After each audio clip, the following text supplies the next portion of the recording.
पर्यटन आणि इतिहास या पाठाचा अभ्यास करूयात. भारतात पर्यटनाची परंपरा प्राचीन काळापासून चालू आहे. जत्रा उत्सवांना जाणे, तीर्थाटन करणे या धार्मिक हेतूने हे पर्यटन होत असे. विद्याभ्यास आणि व्यापार यांसाठीही लोक दूरवर जात असत. नवीन प्रदेशांचा शोध घेणे, व्यापार करणे व आपल्या धर्माचा प्रसार करणे या हेतूने युरोपीय लोक पर्यटन करीत असत. विशिष्ट हेतूने दूरच्या स्थळांना भेटी देण्यासाठी केला जाणारा प्रवास म्हणजेच पर्यटन होय. मुलांनो, गौतम बुद्ध आणि बौद्ध भिक्खू लोकांच्या उद्बोधनासाठी सर्वत्र भ्रमण करीत असल्याचे अनेक उल्लेख बौद्ध वाङ्मयात आढळतात. जैन मुनी आणि साधूही भारतभर भ्रमण करीत असत. चीनी प्रवासी युआन शॉंग 630 साली भारतात आला होता. संत नामदेव, संत एकनाथ, गुरु नानक देव, रामदास स्वामी यांनीही मध्ययुगीन कालखंडात भारत भ्रमण केले होते. पुराण कथांशी जोडल्या गेलेल्या स्थळांच्या भेटीतून धार्मिक पर्यटनाची सुरुवात होते. चारधाम, 12 ज्योतिर्लिंगे अशासारख्या ठिकाणी पर्यटक मोठ्या प्रमाणात जातात. बेंजामिन ट्युडेला हा स्पेन देशातील 12व्या शतकात जगातील पहिला युरोपीय शोधक प्रवासी ठरला. युरोप, आफ्रिका व आशियातील अनेक देशांना त्याने भेटी दिल्या. त्याने प्रवासात आलेले अनुभव लिहिलेली दैनंदिनी आज इतिहासाचा महत्त्वाचा दस्तऐवज मानला जातो.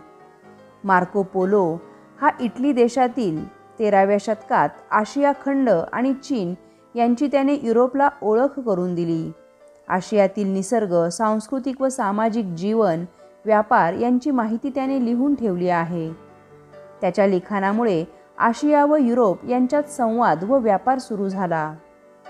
इब्न बतूता हा मोरोक्को देशातील याने एकाच रस्त्याने 2 वेळा प्रवास न करता 20 वर्षे इस्लामी जगतात सफर करणारा प्रवासी ठरला.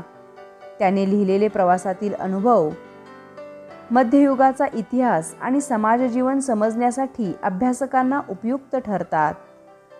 नेदरलँडमधील गेरहार्ड मर्केटर याने जगाचा नकाशा व पृथ्वीगोल बनविणारा पहिला आरेखक तयार केला.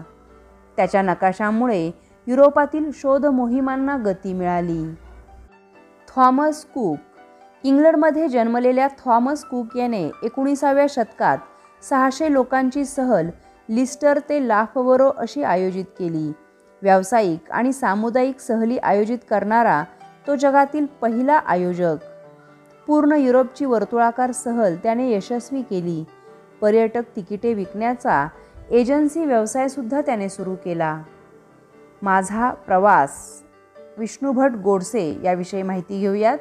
महाराष्ट्र ते अयोध्या असा परतीसह प्रवास करणाऱ्या विष्णुभट गोडसे यांनी माझा प्रवास या पुस्तकात आलेले अनुभव लिहून ठेवले आहेत.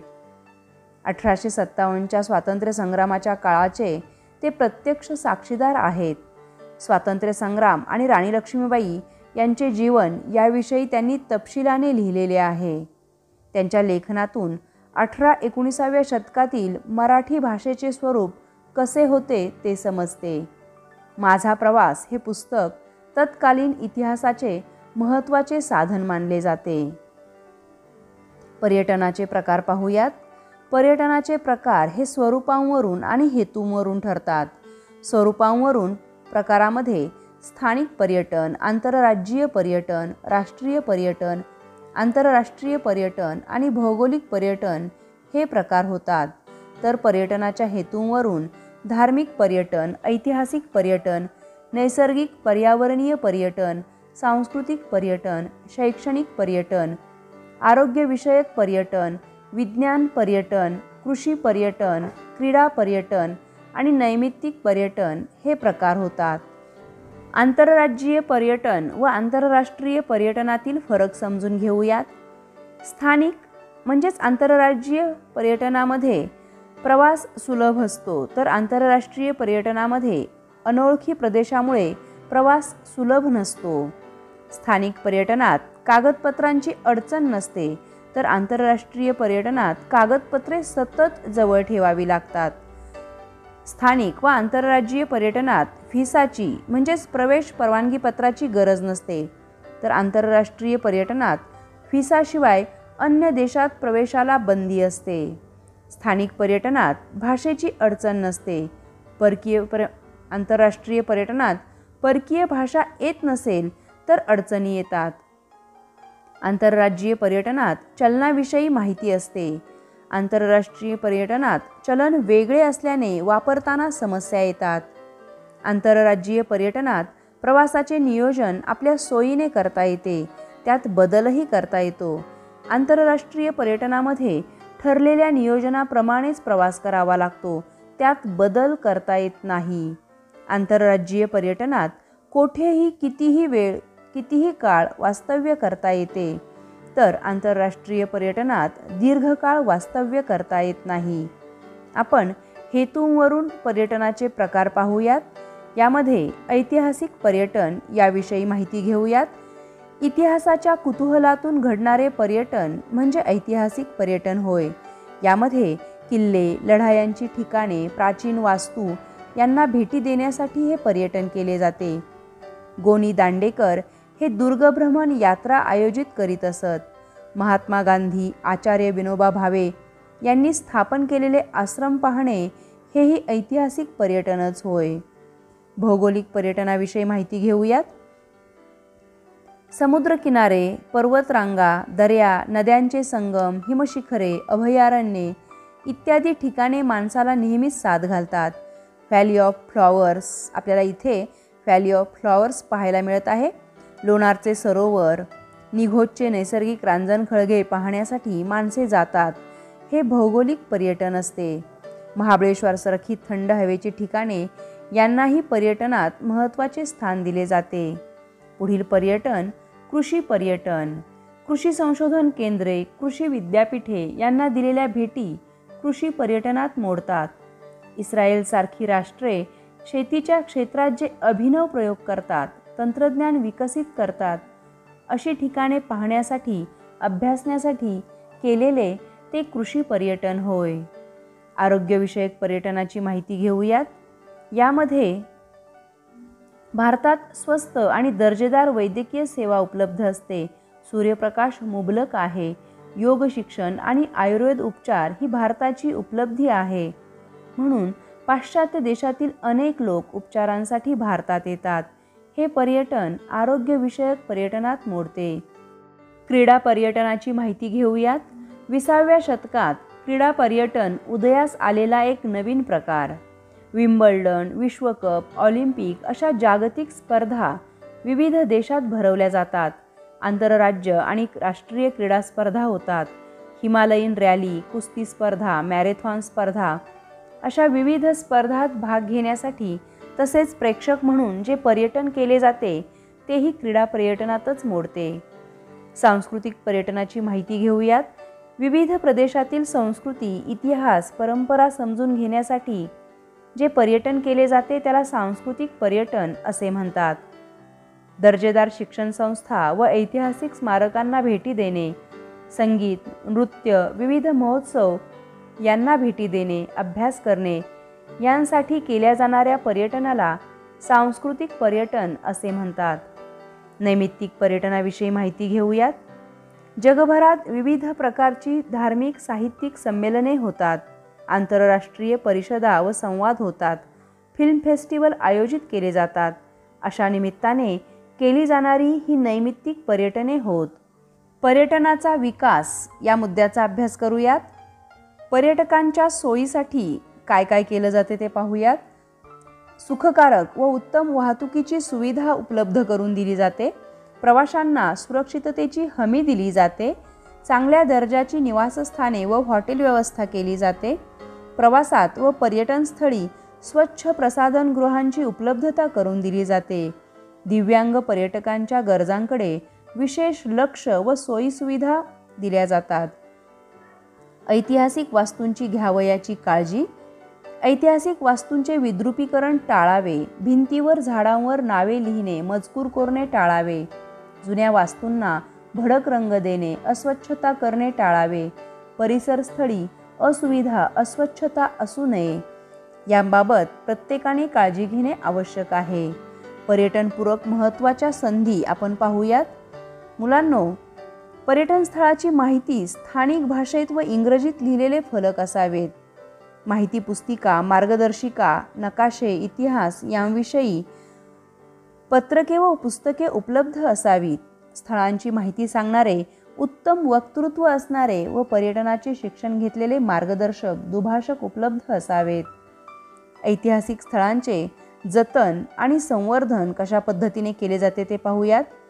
भारताला नैसर्गिक आणि मानवनिर्मित अशा 2 प्रकारचा वारसा लाभलेला आहे.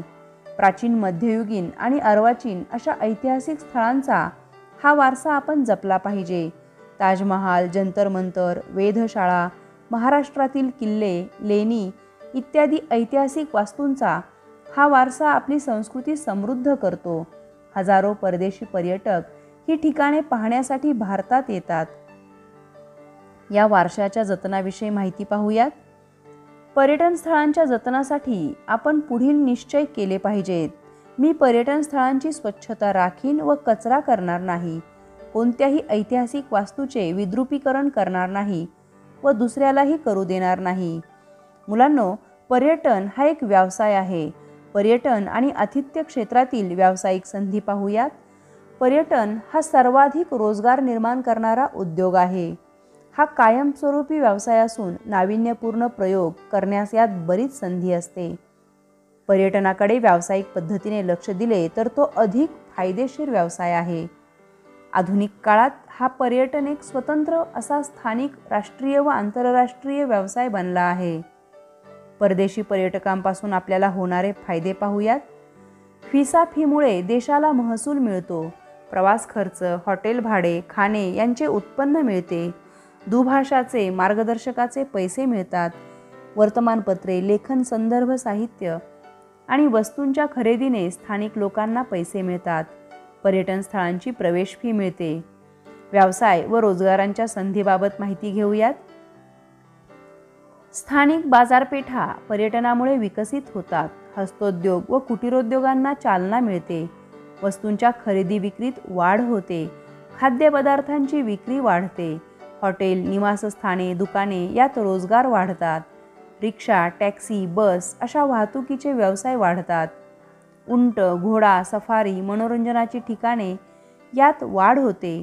दूध, पालेभाज्या, मासे, मटण, धान्य, फळे यांना उठाव येऊन शेतकऱ्यांना रोजगार मिळतो. वारसा मुसाफिरी म्हणजेच हेरिटेज वॉकबद्दल माहिती घेऊयात. ऐतिहासिक वारसा स्थळाला भेट देण्यासाठी केला जाणारा प्रवास म्हणजे वारसा मुसाफिरी होय. जेथे इतिहास घडला ती ठिकाणे प्रत्यक्ष जाऊन पाहणे, त्या वास्तू पाहणे हे हेरिटेज वॉकमध्ये घडते. भारत आणि जगभरातच हेरिटेज वॉकचे प्रमाण वाढवण्यासाठी प्रयत्न होतात. वास्तूंचे जतन, माहिती प्रसृत करणे, अनुबोध तयार करणे असे उपक्रम केले जातात. अहमदाबादमधील हेरिटेज वॉक प्रसिद्ध आहे. हेरिटेज वॉकविषयी माहिती करून घेऊयात. अहमदाबाद शहरातील प्रसिद्ध आणि इतिहासाचे दर्शन घडवणारा हेरिटेज वॉक 19 नोव्हेंबर 1997 पासून सुरू झाला. स्वामीनारायण मंदिर, कालुपूर ते जुम्मा मशीद असा 2.5 किलोमीटर अंतराचा हा फेरफटका 3 तासात पूर्ण होतो. दररोज सकाळी 7:30 ते 10:30 पर्यंत हा वॉक असतो. या फेरफटक्यात एकूण 20 ठिकाणे दाखवली जातात. मार्गात प्राचीन मंदिरे, जैन देरासरे, मशिदी, घुमट असलेले उंच स्तंभ, प्राचीन हवेल्या पाहायला मिळतात. या प्रार्थनास्थळातील कोरीवकाम पाहून मन थक्क होते. लाकडी आणि संगमरवरी दगडात असलेली ही प्रार्थनास्थळे धार्मिक ऐक्याची प्रतीके आहेत. त्यातील शिल्पे मुघल, हिंदू, ब्रिटिश आणि पर्शियन शैलीची आहेत. अहमदाबाद शहराच्या सांस्कृतिक जीवनाचे येथे दर्शन घडते. मार्गात हस्तकलेच्या वस्तू, कृत्रिम दागिने यांची बाजारपेठही आहे. महाराष्ट्रातील पर्यटनाचा विकास. आपण महाराष्ट्रामधील काही पर्यटन स्थळे पाहूयात. लेणी, अजिंठा, वेरूळ, घारापुरी, कार्ले, भाजे, कान्हेरी, गुंफा ही आपल्या महाराष्ट्रातील काही लेणी आहेत. देवस्थाने पंढरपूर, शिर्डी, शेगाव, तुळजापूर, कोल्हापूर, नाशिक, पैठण, देहू, आळंदी ही आपली महाराष्ट्रातील देवस्थाने आहेत. महाबळेश्वर, पाचगणी, चिखलदरा, माथेरान, लोणावळा, खंडाळा ही महाराष्ट्रातील थंड हवेची ठिकाणे आहेत.